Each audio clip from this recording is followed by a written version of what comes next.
শুনতে পাচ্ছেন আপনারা? জি ভাইয়া। ইয়া, আচ্ছা, আমরা কয়টা অঙ্ক করছিলাম? তিনটা অঙ্ক করা হয়েছে ভাই। তিনটা। জি। আচ্ছা,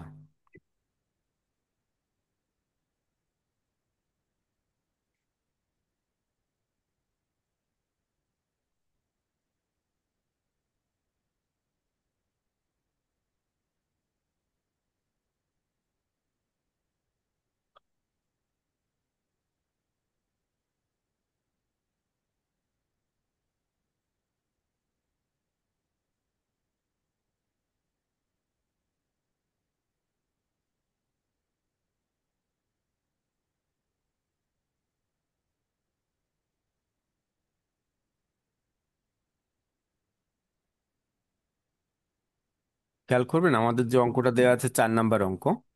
দেখেন এখানে কি বলছে, বলছে মৌ লিমিটেডের 2004 সালের 30 জুন তারিখে সমাপ্ত বছরের হিসাব বইয়ের নিম্নলিখিত তথ্য দেওয়া হয়েছে। অর্থাৎ আমাদের কাছে যে তথ্যটা দেওয়া হচ্ছে কত সালের, 2024 সালের 30 জুন। তাহলে এখানে যে তথ্যটা দেওয়া আছে তার উপরে ভিত্তি করে আমাকে কাজ করতে হবে।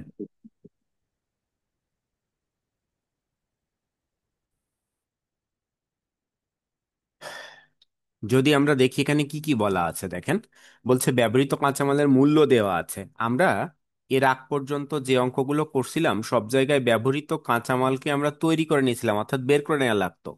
ব্যবহৃত কাঁচামাল কিভাবে আসে আমাদের কাছে? আমাদের যে প্রারম্ভিক কাঁচামাল থাকে তার সাথে যদি কাঁচামাল ক্রয় এবং ক্রয় সম্পর্কিত কোনো খরচ থাকে সেগুলা যোগ করে আমাকে সমাপনীটা বাদ দিতে হয়। তাহলে সেখান থেকে আমরা পাই ব্যবহৃত কাঁচামালের মূল্য। কিন্তু এখানে দেখেন সেই ধরনের কোনো তথ্য আপনার কাছে দেওয়া নাই। দেওয়া আছে কি, ব্যবহৃত কাঁচামালের মূল্য প্রত্যক্ষ শ্রম, পরোক্ষ কাঁচামাল, পরোক্ষ শ্রম, পানি, বিদ্যুৎ ও তাপ। তারপরে বলছে অবচয় রক্ষণাবেক্ষণ যন্ত্রপাতির, অন্যান্য রক্ষণাবেক্ষণ খরচ, বেতন অফিস কর্মচারীর। তার বলছে বিক্রয় কর্মচারীর। পরবর্তীতে বলছে অর্থাৎ বেতন দুইজনের আছে, একটা হচ্ছে অফিস কর্মচারী, একটা বেতন বিক্রয় কর্মচারী। তারপর বলছে অফিস ভাড়া, বিক্রয় পরিবহন, বিজ্ঞাপন, উৎপাদিত এবং বিক্রিত একক সংখ্যা। দেখেন আমরা একক নিয়ে এই অঙ্কের মধ্যে কোথাওই কাজ করি না। তো এই কারণে আমরা এখানে এই একক প্রতির যে সংখ্যা দেওয়া আছে এই সংখ্যা আসলে আমাদের এখানে কোনো কাজে লাগবে না। পরে দেখেন বলছে মুনাফা, মুনাফা বিক্রয় মূল্যের উপর কাটতে হবে কয় পার্সেন্ট, 20%। পরবর্তীতে বলছে উক্ত তথ্য হতে মূল্য সংযোজন কর এবং প্রদেয় মূল্য সংযোজন কর নির্ণয় করো। দুইটা বিষয়। তাহলে একটা হচ্ছে মূল্য সংযোজন কর আমরা নির্ণয় করব। তাহলে তাকে আমরা যদি ক্যালকুলেশন করতে চাই, দেখেন দুইটা পার্টে করতে হয়, একটা মূল্য সংযোজন কর বিবরণী অথবা খরচের যে বিবরণী সেটা, আর একটা আমাদের কি, আর একটা হচ্ছে মূসক। তাহলে অর্থাৎ আমরা কতটুকু কর সরকারকে দিচ্ছি, অর্থাৎ ভ্যাট, সেটা নিয়ে আমরা কাজ করব। তাহলে 4 দাগের অঙ্ক খেয়াল করি আমরা। তাহলে আমরা এখানে কি কি পাইলাম বলেন তো নতুনত্ব? গত অঙ্কগুলোতে আমরা যা করি নাই এরকম আছে।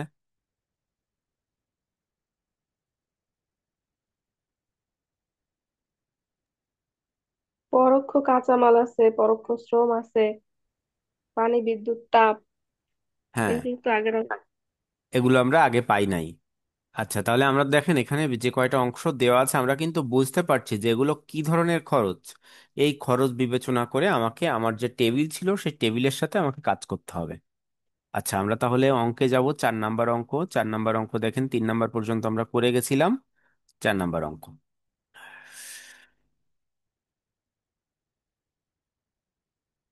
হুম, দেখেন মৌ লিমিটেড। তাহলে এই অঙ্কটা আমাকে করতে হবে। এখন সমাধান, আমাদের সমাধান দেওয়া আছে। দেখেন আমরা প্রথম অবস্থায় বলছি মৌ লিমিটেডের মূল্য সংযোজন কর নির্ণয় বা খরচের যে বিবরণী সেটা 2024 সালে 30 জুন সমাপ্ত বছরের জন্য। প্রথমেই দেখেন আমরা যে টোটাল কোনো ক্যালকুলেশন আমাদের সরাসরি বলছিল এখানে ব্যবহৃত কাঁচামালের ব্যয়, তাই দেখেন আমরা সরাসরি ব্যবহৃত কাঁচামালের ব্যয় করছি বা মূল্য। ব্যবহৃত কাঁচামালের যে মূল্য সেটাকে আমরা সরাসরি পরবর্তীতে কলামে লিখছি, অর্থাৎ আমার যে ফাইনাল ক্যালকুলেশন হয় যে কলাম সেটা কলামে আমরা লিখছি। কত?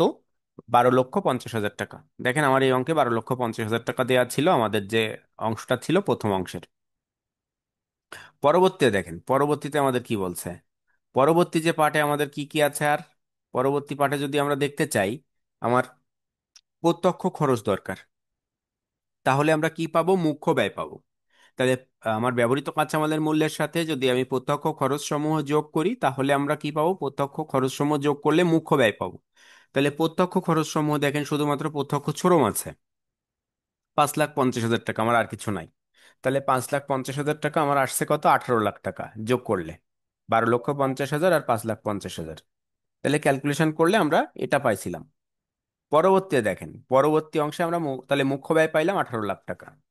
পরের অংশে আমাদের কি বলছে? মুখ্য ব্যয়ের পরে থাকে আমাদের কারখানা উপরিব্যয়। এখন এই কারখানার মধ্যে যেতে পারে, দেখেন তো এমন কি কি বলা আছে। তাহলে আমাদের কাছে কারখানার মধ্যে যেতে পারে এমন আছে, দেখেন, পরোক্ষ শ্রম আছে, পানি বিদ্যুৎ তাপ আছে, সেটা অফিস রিলেটেড, এই অফিস বলছি আমাদের কারখানা রিলেটেড। অবচয় রক্ষণাবেক্ষণ, সেটা যন্ত্রপাতির। অন্যান্য কারখানা খরচ, সেটাও কারখানার মধ্যে। এবার দেখেন দুইটা বেতন আছে, একটা অফিস কর্মচারী, একটা বিক্রয় কর্মচারী, তাহলে এই দুইটার মধ্যে আসবে না।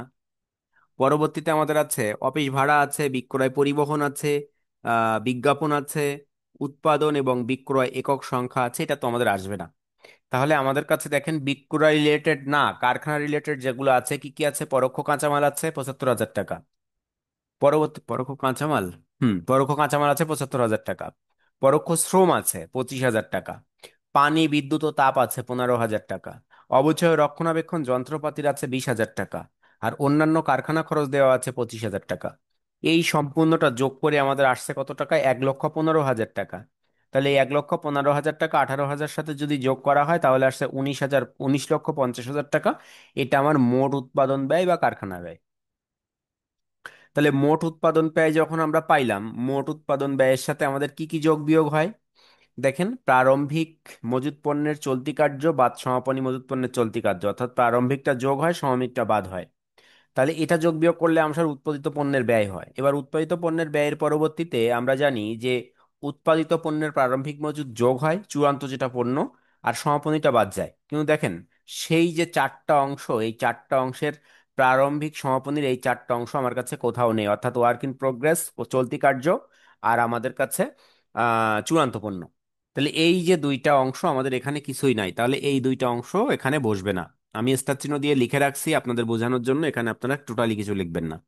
তাহলে এই যে অংশটা ছিল আমাদের, কি ছিল? আমরা তাহলে মোট উৎপাদন ব্যয় আমরা যেটা পাইছিলাম 19,50,000 টাকা, এর সাথে এবার আমরা যোগ হবে বিক্রিত পণ্যের উৎপাদন ব্যয়, এই যে অংশটা। তাহলে এই অংশটার সাথে এবার আমাদের কি আসবে? বিক্রিত পণ্যের উৎপাদন ব্যয়, কিন্তু অথবা মোট উৎপাদন ব্যয়। আমার কিন্তু লেখা আছে, এটা আর লেখা লাগছে না। পরবর্তীতে এসে আমার অফিস আর প্রশাসনিক যে উপরিব্যয়, সেটা আমাদের যোগ করতে হবে। তাহলে অফিস আর প্রশাসনিক মধ্যে কি কি আছে? দেখেন, আছে বেতন অফিস কর্মচারী, বেতন কর্মচারীর, বিক্রয় কর্মচারীর, তারপরে আছে অফিস ভাড়া, বিক্রয় পরিবহন, বিজ্ঞাপন। দেখেন এই সবগুলোই আমার কিসের মধ্যে? বিক্রয় ও প্রশাসনিকের মধ্যে। তাহলে বিক্রয় করতে যে আমার বিজ্ঞাপন দিতে হয়েছে, বিক্রয় করতে যে পরিবহন ভাড়া গেছে, পরবর্তীতে অফিস ভাড়া দেওয়া লাগছে। পরের অংশে কি বলছে? পরের অংশে বলছে বিক্রয় কর্মীর বেতন দেওয়া আছে, অফিস কর্মীর বেতন দেওয়া আছে। তাহলে বিক্রয় আর প্রশাসন দুইটাই একসাথে আছে, তাই দুইটাই এর মধ্যে গেছে। তাহলে এই যে অংশটা আছে, তাহলে কি আছে? বেতন অফিস কর্মচারী 30,000, বেতন এই বিক্রয় কর্মচারীর বেতন 36,000 টাকা, অফিস ভাড়া দেওয়া আছে 24,000, বিক্রয় পরিবহন দেওয়া আছে 16,000, বিজ্ঞাপন দেওয়া আছে 14,000। এই টোটালটা ক্যালকুলেশন করে আসছে আমার 1,20,000 টাকা। তাহলে 19,50,000 আর 1,20,000 যোগ করলে আসলো কত? আমার 20,70,000 টাকা। তাহলে এই যে 20,70,000 টাকা, এই 20,70,000 টাকা হচ্ছে আমার মোট ব্যয়। মোট ব্যয় যখন আমার 20,70,000 টাকা আসলো, পরবর্তী ফাংশন আমার কি? পরবর্তী তাহলে আমাকে এখানে মুনাফা যোগ করতে হবে, আর মুনাফা যোগের পরে আমাকে ভ্যাট যোগ করতে হবে। তাহলেই আমরা বিক্রয় মূল্য পাবো। কিন্তু এখানে আমার দেখেন বলছে মুনাফা বিক্রয় মূল্যের উপর নির্ধারণ করতে হবে। যদি বিক্রয় মূল্যের উপর নির্ধারণ করতে বলছে বলে আমাদের কাছে 20/80 হয়েছে, 20% বলা আছে। তা আমরা জানি কি সূত্র অনুযায়ী আমাদের যে খরচ হয়, অর্থাৎ যে মোট ব্যয় হয়, সেই মোট ব্যয়কে আমরা কি দ্বারা গুণ করব?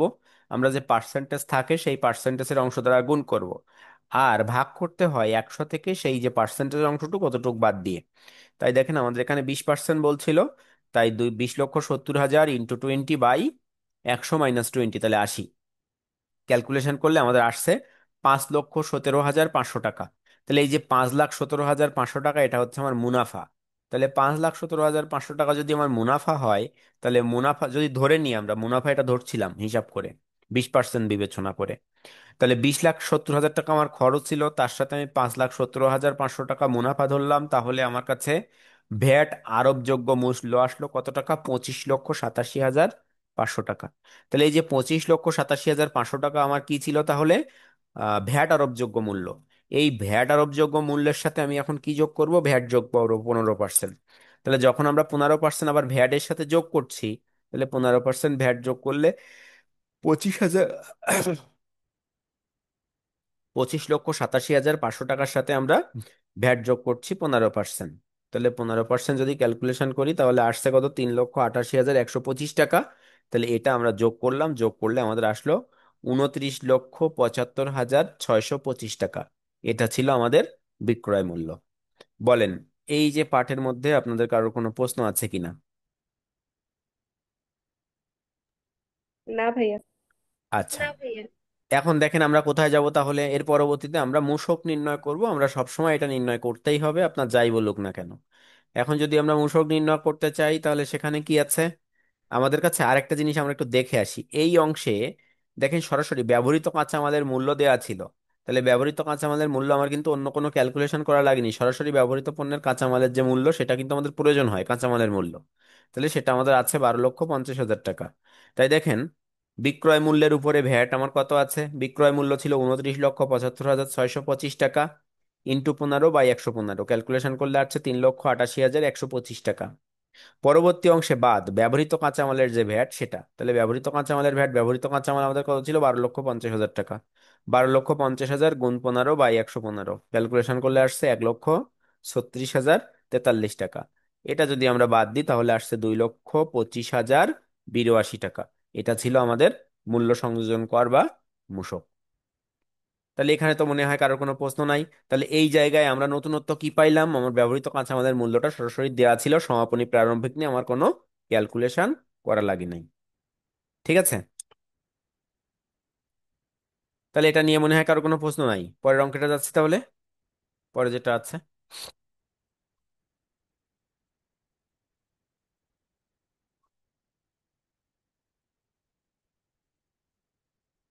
পরবর্তী অঙ্ক হচ্ছে 5 দাগ, দেখেন বলছে গ্লোব লিমিটেড।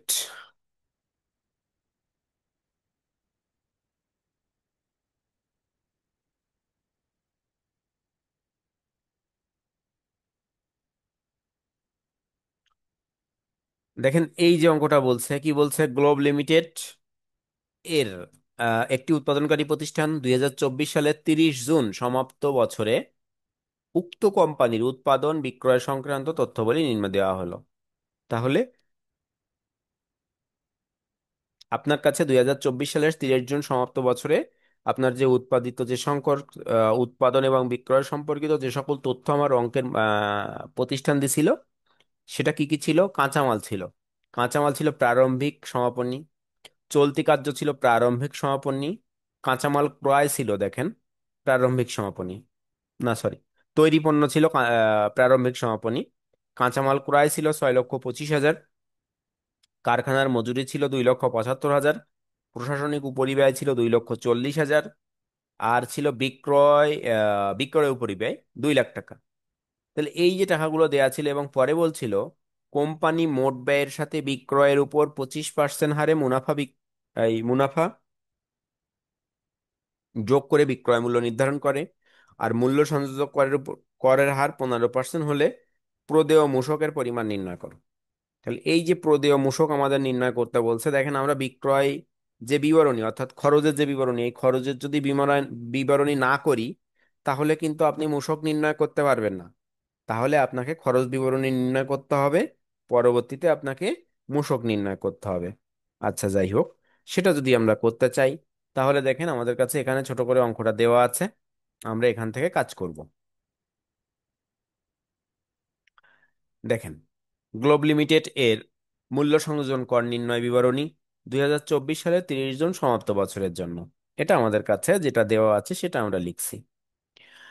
তাহলে আমাদের প্রথম কাজ কি? প্রারম্ভিক, অর্থাৎ কাঁচামাল আমাদের কাছে প্রারম্ভিকও আছে, সমাপনীয় আছে। তাহলে প্রথম আমরা কি করলাম, আমাদের দেখেন প্রথম যে অংশটা আছে সেটা প্রারম্ভিক কাঁচামাল 1,75,000 টাকা। কাঁচামাল দেখেন কিনছিল ওই ব্যক্তি, এই যে কাঁচামাল ক্রয় ছিল 6,25,000 টাকা। তাহলে আমরা কাঁচামাল ক্রয় দিলাম, যোগ করলাম 6,25,000 টাকা, 8 লাখ টাকা। এবার আমাদের কাছে 8 লাখ টাকা যেটা আসছে বাদ সমাপনী কাঁচামাল, তাহলে সমাপনী কাঁচামাল ছিল আমাদের কাছে কত টাকা, 75,000 টাকা। তাহলে সমাপনী কাঁচামাল বাদ দিলাম, বাদ দিলে আমাদের আসলো কত, ব্যবহৃত কাঁচামাল। তাহলে ব্যবহৃত কাঁচামালের ব্যয় বা ব্যবহৃত কাঁচামাল আসলো আমার কাছে 7,25,000 টাকা। এই যে 7,25,000 টাকা আমাদের কাছে আসছে, এই 7,25,000 টাকা ছিল ব্যবহৃত কাঁচামালের ব্যয়। এখন আমরা ব্যবহৃত কাঁচামালের ব্যয় যখন আমাদের কাছে আসছে, তার সাথে আমরা প্রত্যক্ষ খরচ সমূহ যোগ করতে পারবো।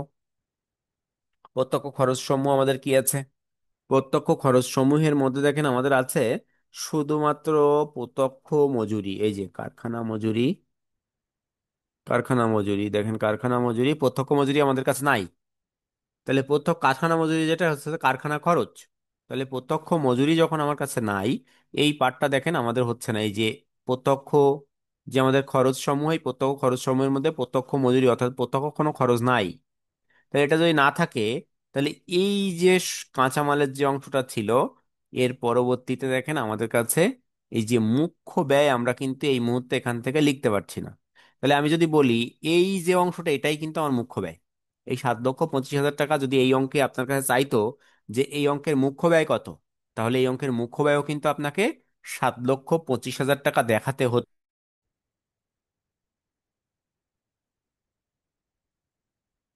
আচ্ছা, একটু ঝামেলা হয়ে গেল সম্ভবত। আচ্ছা, এখন কি আপনারা শুনতে পাচ্ছেন? জি ভাইয়া। আচ্ছা, খেয়াল করেন। তাহলে আমাদের যে অংশটা ছিল আমরা এই পর্যন্ত বুঝছিলাম সমাপনী কাঁচামাল যে অংশটা, অর্থাৎ ব্যবহৃত কাঁচামাল। ব্যবহৃত কাঁচামালের যে ব্যয় সেটা আমরা বুঝছিলাম। এই ব্যবহৃত কাঁচামালের পরে আমাদের যে প্রত্যক্ষ খরচ সমূহ আছে, এই অঙ্কের মধ্যে আমার কোনো প্রত্যক্ষ খরচ দেওয়া ছিল না।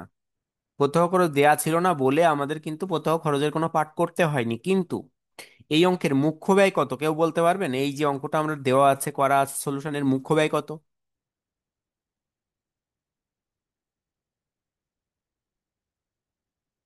একটু বলেন তো, চেষ্টা করি এই কি অবস্থার মুখ্য ব্যয় কত। বলা যাবে এর মুখ্য ব্যয় কত?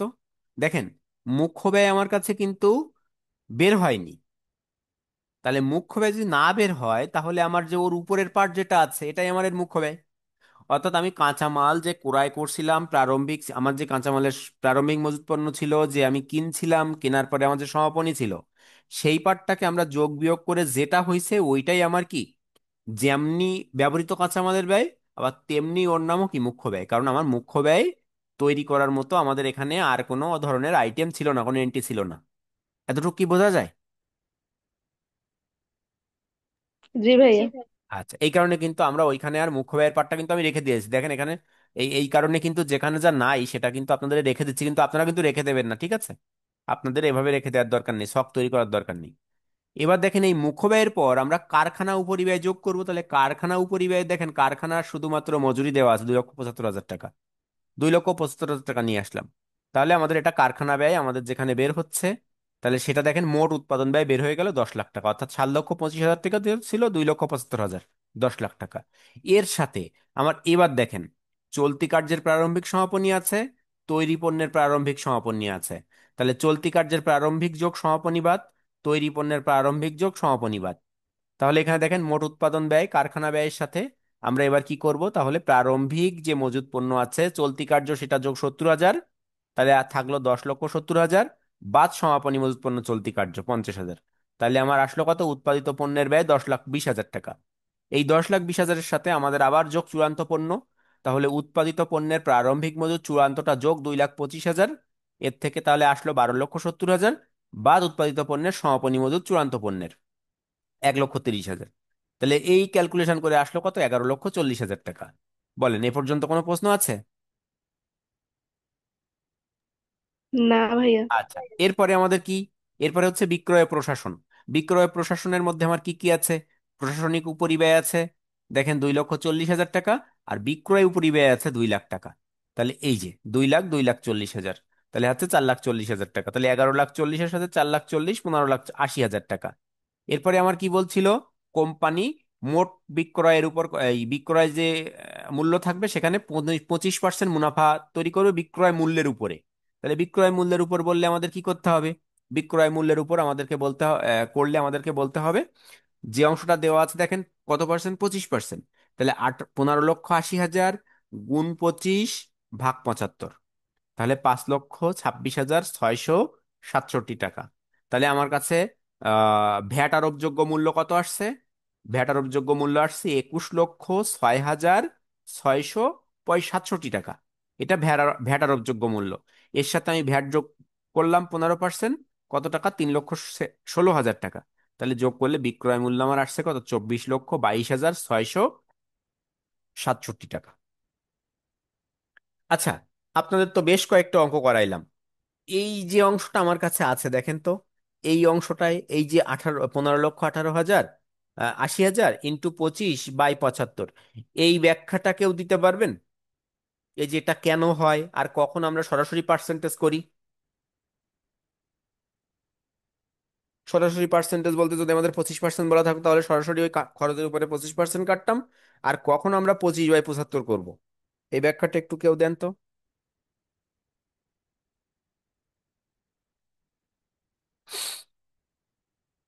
কেউ বলতে পারবেন না?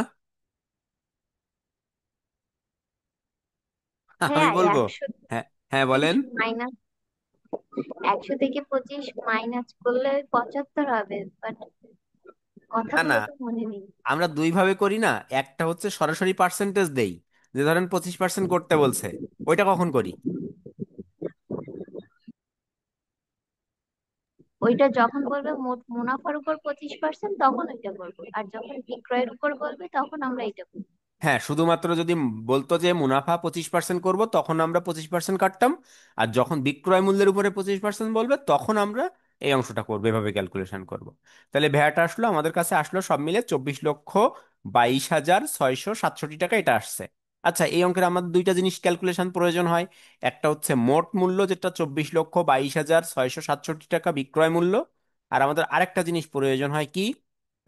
ব্যবহৃত কাঁচামালের ব্যয় 7 লক্ষ কত? 25,000 টাকা। তাহলে আমরা এখান থেকে মূসক নির্ণয় করব। দেখেন আমাদের পরবর্তী পার্ট যে মূসকের পার্ট আছে সেখানে কি বলা আছে।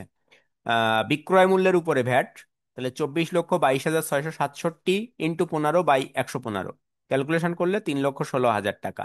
আর ব্যবহৃত কাঁচামালের ভ্যাট যেটা আমাকে বাদ দিতে হবে, তাহলে 7,25,000 ইন্টু 15/115, ক্যালকুলেশন করলে আসছে 94,565 টাকা। তাহলে এই ক্যালকুলেশনটা আমার কত আসছে? তাহলে 2,21,435 টাকা আমাকে ভ্যাট দিতে হবে। ঠিক আছে, তাহলে কি আমাদের আর কোনো প্রশ্ন থাকলো এখানে? কারো কোনো প্রশ্ন আছে? না ভাই। আচ্ছা, এবার দেখি আমরা পরবর্তী অংশে আমাদের আরো 2-3টা অঙ্ক আছে। এই দুইটা অঙ্ক আমাদের ঈদের আগে এই অধ্যায় শেষ হয়ে যাবে। আর একটা ক্লাস আমি পাবো না ঈদের আগে? পাওয়া যাবে হয়তো, বা এই সপ্তাহে আমরা আরেকটা ক্লাস হয়তো পাবো। এই অধ্যায় শেষ হয়ে যাবে এখন। উম এইখানে আমাদের কাছে বেশ কিছু হোমওয়ার্কের অঙ্ক আছে।